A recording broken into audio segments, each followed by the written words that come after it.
ஐயா அவர்கள் ஒரு கடைக்கண் பார்வை பார்த்து ஒரு நாள் முடிந்ததை பார் என்று சொன்னார் போதும் இந்த நாட்டின் காவல்துறையும் சரி ராணுவம் சரி எங்களை கட்டுப்படுத்த முடியாது.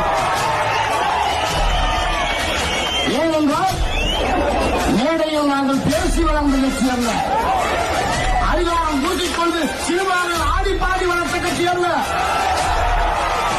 21 உயிர்களை போராட்ட களத்தில் வீரமாக விடைய செய்து லட்சக்கணக்கான இளைஞர்கள் சிறைக்கு சென்று சேலத்தின் பேர் கட்சியை நாங்கள் உருவாக்கியிருக்கின்றோம்.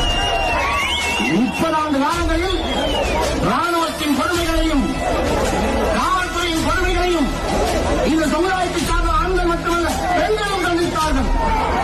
இப்படிப்பட்ட ஒரு தாக்குதல் வேறு எந்த சாதி மீது நடத்தி வந்தாலும் அந்த சாதி இருந்த இடம் தெரியாமல் அழிந்து போயிருக்கும்.